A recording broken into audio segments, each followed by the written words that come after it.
former executive director, Iranian Americans for Liberty, Bryan Leib, and former CIA analyst Fred Fleitz. All right, Brian, I'm looking at this, and it's like, well, no duh, they got a nuclear weapon. They've been saying they're going to do it for 20 years.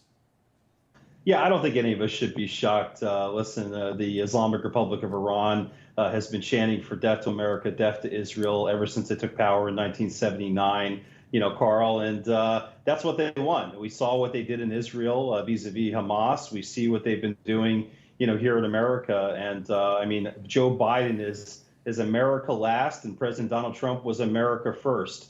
And he put the needs of the American people first. It seems that Joe Biden is putting the Iranians first right now. But Fred, I'm trying to understand, like, for the life of me, I just cannot get it. Why we would be telling Europe, who's like, essentially landmass attached to these people, like, hey, don't put more sanctions on Iran. What? It really is bizarre. Let's start out by saying Europe never wants to sanction Iran. It never wants to censor Iran. This is the first time ever in a UN body other nations wanted to censure Iran, and the U.S. objected. It has never happened before. Right. Now, the Biden administration is saying, well, Iran may be unstable right now because its president just passed away. We're trying to pursue a diplomatic approach. That doesn't wash. There's been such major advances in Iran's nuclear program. There's only one reason for this: the election.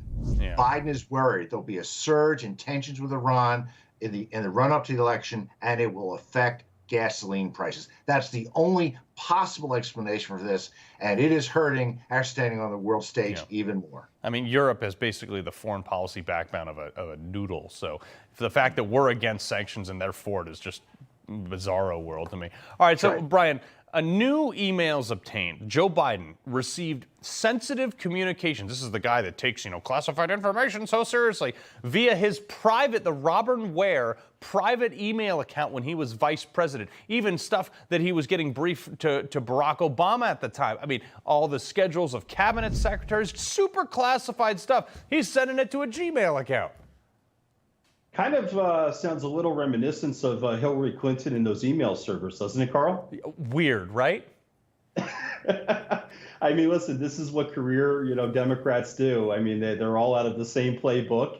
I don't think we should be shocked in the least here. Whether it's Joe Biden or Hillary Clinton or Barack Obama, these are people that, listen, I think we've all seen now more than ever, guys, that the masks have come off, and whether it's the wide open southern border, whether it's not enforcing crimes throughout all the liberal cities in America, the masks are off. Democrats are trying to destroy this country. I guess we shouldn't be shocked that they're hiding behind emails, private emails, though, too, now, Carl. And Republicans, when Republicans do it, it's like Mitt Romney, who's not really Republican. He just put a Twitter account like Pierre Delecto so he could defend himself on Twitter, so it's less harmful.